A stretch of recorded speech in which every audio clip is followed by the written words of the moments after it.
Alright guys, this is the second video to the first video. The first was an introduction, and then to my draft series of the Miami Dolphins, and just reviewing, basically doing a draft analysis of the picks that they made.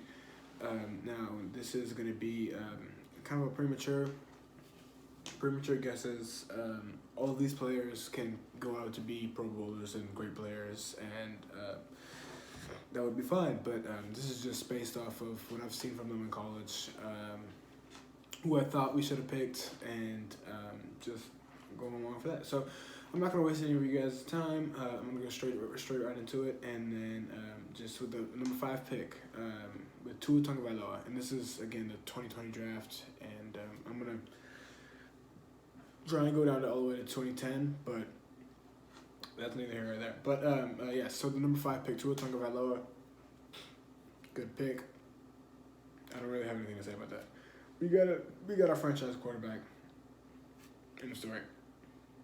Now number 18, I remember sitting over there and watching the draft, and I was a little upset, but we picked Austin Jackson, and it's not the fact that he's a bad player. I just think that he definitely was supposed to be a second round pick.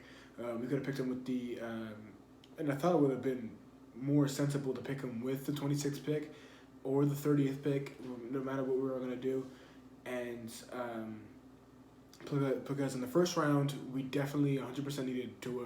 We needed a defensive end and an offensive tackle, and that's what we needed. And if we were going to pick Austin Jackson, there was no reason to pick him as high up as 18, because he was projected to be mid-second round, early second round.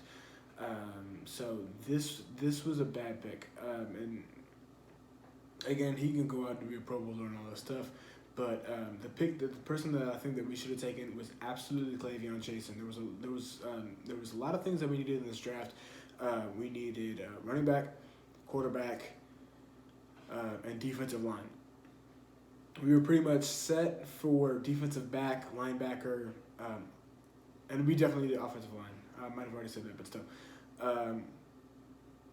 We haven't had an elite pass rusher since Cam Wake left, and the abysmal try of drafting Charles Harris did not work. That was a failure, and we need a new elite pass rusher. And Cleveon Chasen was sitting there on the board. He was supposed to be, I thought he was going to be taken like long before we got to the pick. But 18, there was no other pick but Cleveon Chasen. We still picked Austin Jackson. But going on to the 26th pick that we traded to Green Bay for Jordan Love, which I think was a good pick for them. But again, they didn't pick a receiver the whole draft, so they needed someone for him to throw it to when Aaron Rodgers leaves, and now he kind of has nothing. So we'll see what they do with the remainder of free agency with wide receivers and all that. But yet again, down to 30, Noah Igbenogany. It was a confusing pick, but it's a good pick. Noah Igbenogany is someone that should have been a little bit higher than 30. He wasn't a top 2 cornerback. It was obviously C.J. Henderson, Jeff Okudah, and A.J. Terrell was up there. I think that he probably should have been the 19th pick to the Las Vegas Raiders, who picked Damon Arnett, which I'm glad they kind of took him, because I feel like the Dolphins were probably going to take him if we didn't take Noah Igbenogany. But good pick, solidifies our defensive back core, and we can run a nickel back and then 2 outside corners, or we can use Byron Jones back at safety, his old position, or we can put Noah Igbenogany at safety. He did play some time as strong safety, and down to the 39 pick, Robert Hunt. Robert Hunt is a great player. He's a great player to put in at guard, but again, we needed defensive line help. Robert Hunt was a guy that was supposed to be drafted around the 3rd roundish. He wasn't expected to shoot up the draft boards and stuff like that, because he went to a small town school. We didn't really know what his level of competition was. It was kind of like when New England picked Kyle Duggar. It was kind of a confusing pick. The people that were after him were Ross Blacklock, the defensive tackle. He's a I'm not gonna say a great pass rusher, but he's great on the run. That would have backed up our D line a lot, and we definitely needed something like that to go along and pair with whoever we're going to put on the front line next year. Because right now I think it's Taco Charlton, Christian Wilkins, who's very talented, and then so I was a little upset when Yuta Gross Matos was taken at 38 because I thought that we were going to take him next up to that. Another person we could have got was Jalen Johnson if we didn't get Noah Igbenogany, but I think the main one that I think we needed was J.K. Dobbins. We definitely needed running back. We solidified a tackle position. I think that we should have just taken Robert Hunt later. I think that our 2 second-round picks could have literally been Austin Jackson and Robert Hunt, but yet we went ahead and drafted him early, which is very immature on the Dolphins general manager board. So if we would have taken those 2 in the first round, that means that we have 2 open slots for the. If we would have taken those 2 in the second round, excuse me, and we would have 2 open slots for 18 and 26. For those 2 picks, I would have easily picked Clavion Chasen, like I said prior, and probably Patrick Queen, Isaiah Wilson. He's another running back, or a running back. Clyde Edwards-Helaire was getting ready to get off the board. I wasn't a big fan of Clyde Edwards-Helaire until recently. He performed really well at the combine, and he had a really good last couple of games. But on to the 70th pick, on to the 56th pick with Raekwon Davis. I don't really complain much about this one. This was a good pick. If I can nitpick, and maybe I would say to probably get Denzel Mims, but that was a very unnecessary signing. Jeremy Chin was also something that I was thinking about, but Jeremy Chin's a free safety, and a lot of his best plays were at free safety. People were saying he's going to be a linebacker and stuff like that. I definitely think that he would have succeeded a lot more at free safety. That was the last thing that we needed to solidify our defensive backcourt. But they didn't. It's all pretty nitpicky. Damian Lewis, I think that should have been the pick. Damian Lewis was he got beat up by Derek Brown, and I know a lot of people thought a lot lower on him for that, but he had an amazing pro day. A Pro Bowl.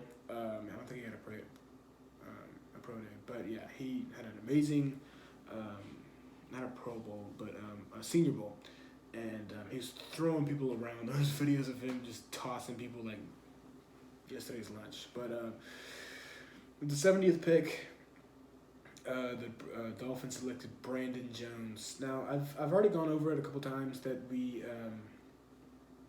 had solidified our defensive backcourt, and then yet we went on and selected Brandon Jones. Now, he also plays free safety, and I wasn't necessarily mad about it until I noticed that we still had not picked an edge rusher, and yet Zach Bond, Josh Jones, who isn't an edge rusher, but he's a tackle, and he would have fit the other side.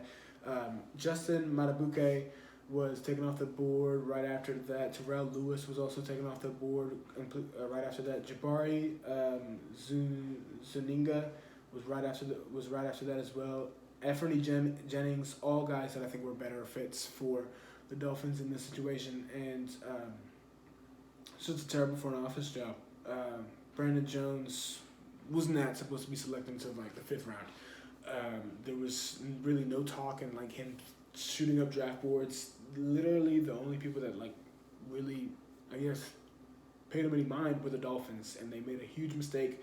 Zach Bond was so productive at Wisconsin, at linebacker and at defensive end. I think we probably would have plugged him in at defensive end, and they were talking about how they needed character guys. Zach Bond's a character guy. He was, I believe, he was the captain, and it's just a bad pick. And going along, I'm trying to find out if we traded up to get any more picks. So 111, we got Solomon Kinley, who's a guard from Georgia. That's a good pick. can't complain, can't nitpick about that. There was really no one else that we should have been looking at. Again, if I do need to be nitpicky, Kayvon Wallace I thought would have been a great pick there. There was really nothing wrong with his tape. I don't know why he fell this far. He should have been a second round pick in my opinion, and definitely should have been picked over Brandon Jones. Again, I say with the character stuff. As character goes, he's one of the best. And Brandon Jones, I don't necessarily know much about him. Kayvon Wallace, you don't really necessarily know much about him, but you know that he's an athlete. He got a lot of tackles last year. Him and Isaiah Simmons switched roles a lot, and he really never really lost a step. Another guy that I can nitpick about was James Lynch, but again, all these guys kind of fell. But yeah, next after that, after the 111th pick, the Dolphins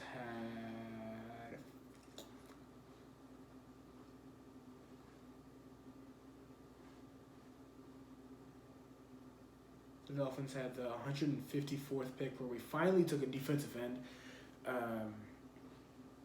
with Jason Snowbridge, and it was a good pick for as far down as this gap. I think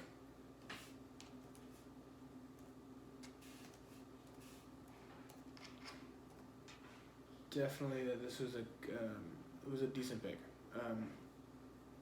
Didn't really produce much. Was at UNC, so competition is a little here and there, but he's a good player. I think if Alton Robinson fell a couple spaces, we probably would have grabbed him. I think he was better, more talented than Jason Snowbridge. But Jason Snowbridge is actually like 6'6". Jason Snowbridge is huge, and so there's really not much to complain about when it comes to Strobridge. Excuse me. Yeah, 6'5", big guy, plays defense. I mean, people want him to play defensive tackle, and I think that's a decent idea. Kick Christian Wilkins out, let Snowbridge play defensive tackle. Definitely something that they should look into while they're doing it. And then finally, another defensive end, Curtis Weaver. I was shocked that he dropped that far. Great production, and yeah. After that, I don't really know where we went with. I don't know if there's any more picks after that, but yeah, Blake Ferguson, long snapper, great pick. He's a good tackler. He's the best long snapper in this draft. Again, probably could have waited to grab him. I don't think really anybody was in like the desperate need of a long snapper. So yeah, I mean, he was definitely the best. Finally, the Dolphins took the best something in the draft. Maybe Tua will be the best quarterback in the draft. That's yet to see with the injuries and stuff like that. But yeah, I think that was the last pick. There might be one more actually. Yes, there was one more, and that was the running back from Navy, Malcolm Perry. This is probably just a depth signing.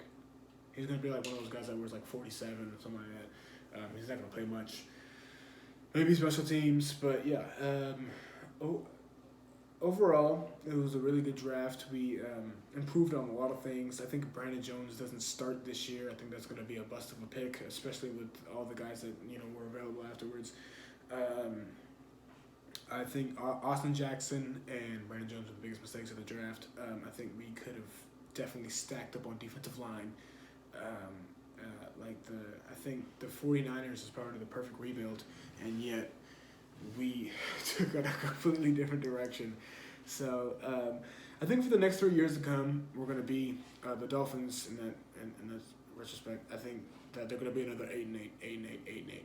So we're not making the playoffs anytime soon, especially with these picks.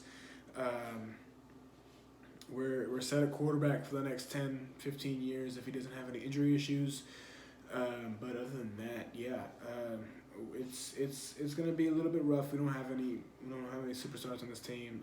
Devontae Parker, once we start spreading out the ball more, he's gonna get less minutes. We don't know how the confidence is going to go for them. It took them a bunch of years to finally, break out, and now like we're going to start looking for other players to spread the ball out to, because they're going to be like double covered, stuff like that. They're just going to take every precaution necessary to lock up against the Dolphins, and we don't have much of a running game. We have Kalen Balaj, Matt Breida now. We have another running back, Jordan Howard. He's pretty talented, but again, we don't have a superstar at running back. We have a good depth chart at running back, and I guess we followed that against the 49ers. But again, I mean, we don't have the defense right now currently to compete for the playoffs. We'll see how Brian Flores does coaching this team from here on out. But yeah, that's gonna be it for me. And we're gonna be good for special teams and stuff like that. And leadership, we're not gonna have any problems. But yeah, other than that, that's gonna be it for me. Thank you guys for tuning in. Have a great day.